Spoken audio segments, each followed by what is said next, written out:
ঘটনার বর্ণনা দিতে গিয়ে আবেগ আপ্লুত হয়ে পড়েন র্যাব কর্মকর্তা। এই ঘটনায় মামলা করে শিশুর মা। একমাত্র আসামি করা হয় রাজমিস্ত্রি মফিজুল ইসলাম মফুকে। মঙ্গলবার রাতে চাঁদপুর থেকে গ্রেফতার করা হয় তাকে। প্রাথমিক জিজ্ঞাসাবাদে ধর্ষণ ও হত্যার কথা স্বীকার করেছে সে। ঘটনার বর্ণনা দিতে গিয়ে আবেগ আপ্লুত হয়ে পড়েন র্যাব কর্মকর্তারা। কি বলবো ভাই, আমি বাংলাদেশের নাগরিক হিসেবে আমার নিজেরই খারাপ লাগতেছে।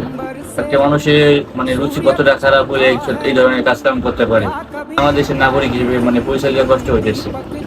তার এই বয়সটাই যার মামার মতো বা তার যে যা করছে বা হত্যা করছে তার মতো মেয়ে এবং ছেলে থাকার কথা। মেন্টালি কতটা খারাপ, সে নেশা করতে করতে এরকম একটা জগৎ চলে গেছে। আমি প্রকাশ করতে পারতেছি না। সোশ্যাল মিডিয়া এরকম কোনো জায়গা নাই যে আমি এই জিনিসটা দেখতে পাচ্ছি না। ফেসবুক, ইউটিউব, ইনস্টাগ্রাম, টিকটক এমন কোনো সোশ্যাল মিডিয়া নাই যে আমি এই জিনিসটা দেখতে পাচ্ছি না। আর আমি বাংলাদেশে যেসব আইন যারা আছে, আইনি তাদেরকে আমি স্যালুট জানাই। র্যাবের যে কর্মকর্তা, সে মনে করেন মিডিয়ার সামনে এসে যে বলবে, সে নিজেরই মনে করেন চোখ দিয়ে পানি আসতেছে।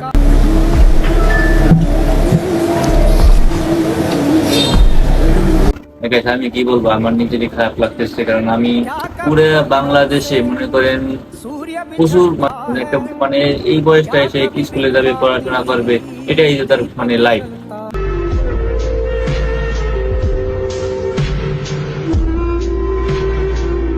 এই লাইফটাই তো মনে করেন তার জীবনটাকে শেষ করে দিল।